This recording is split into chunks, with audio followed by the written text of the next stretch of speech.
Struggling with math? You're in the right place.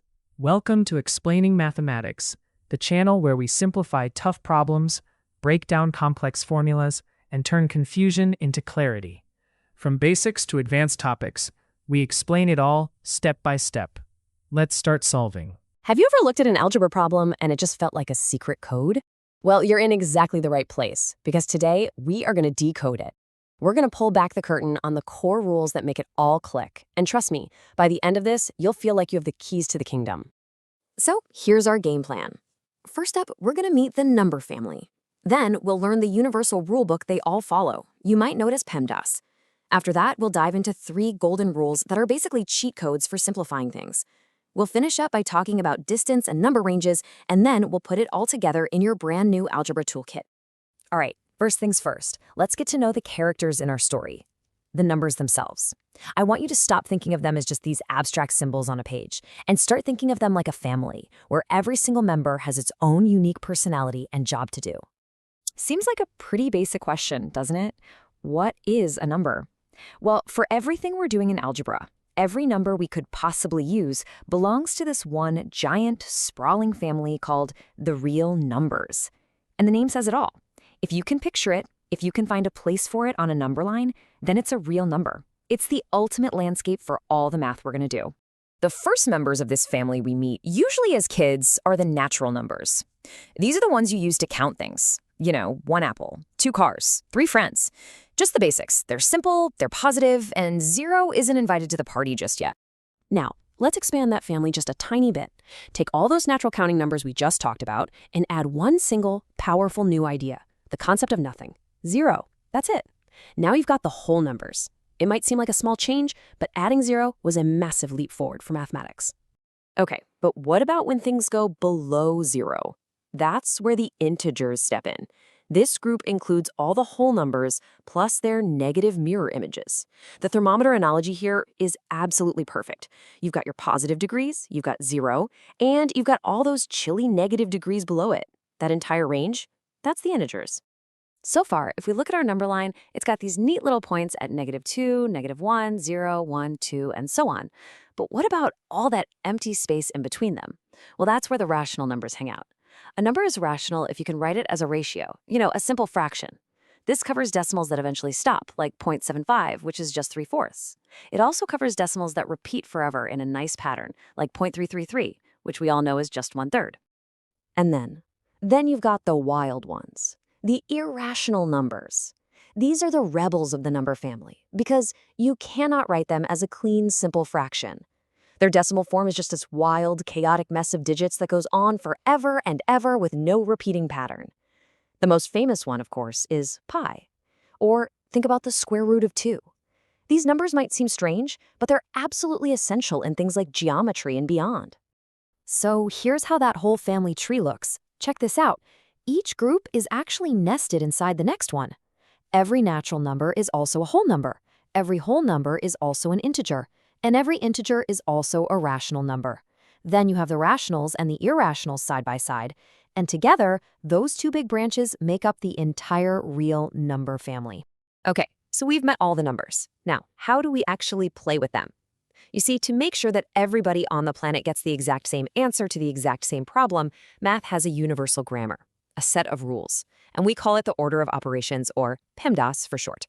PEMDAS tells you the precise order for solving any problem. You always start with what's inside the parentheses. Then you handle any exponents.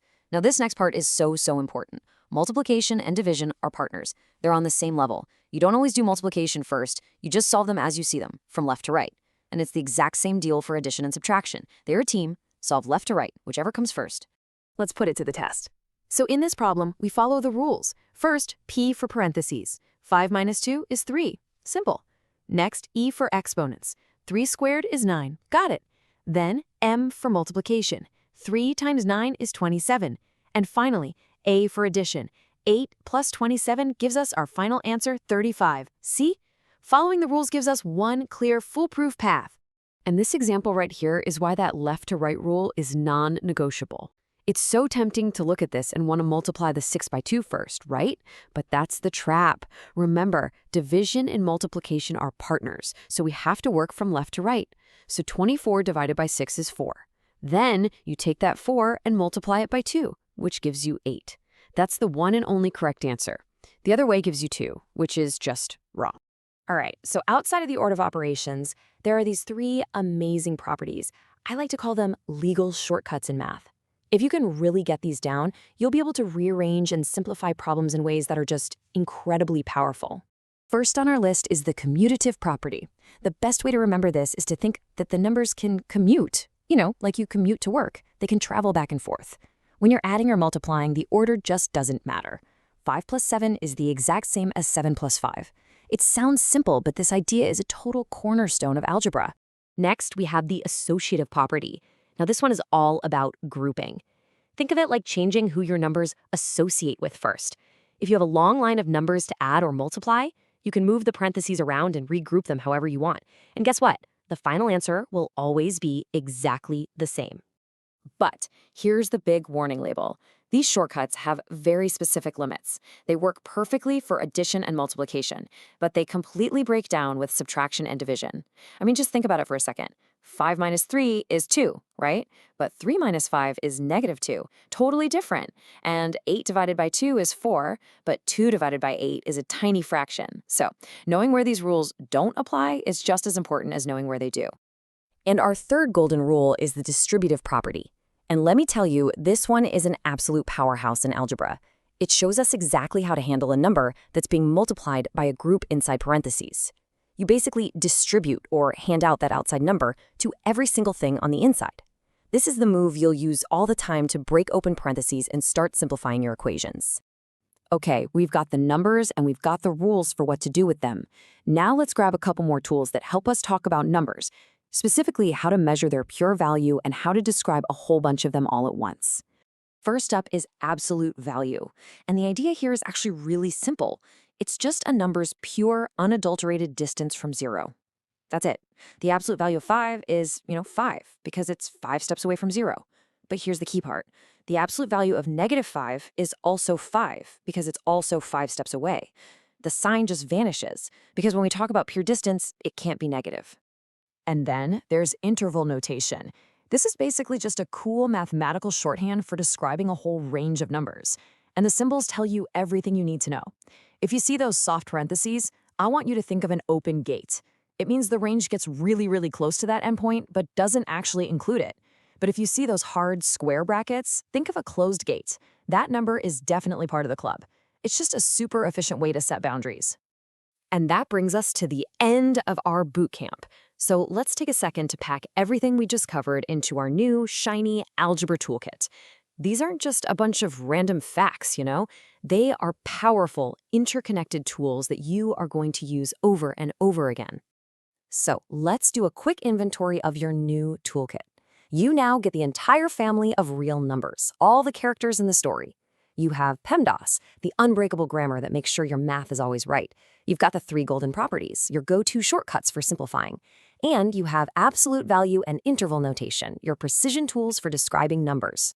This stuff right here, this is the foundation for absolutely everything that comes next in algebra. And just remember, these rules aren't here to hold you back. They are here to set you free. They give you the structure and the logic you need to tackle problems that might seem incredibly complex. You don't just know the rules of the game anymore. You hold the keys. So the only real question left is, what problems are you going to unlock? If this video helped you understand the topic better, don't forget to like, subscribe, and turn on notifications so you never miss a lesson. Comment below what topic you want explained next. Thank you for watching Explaining Mathematics. See you in the next problem.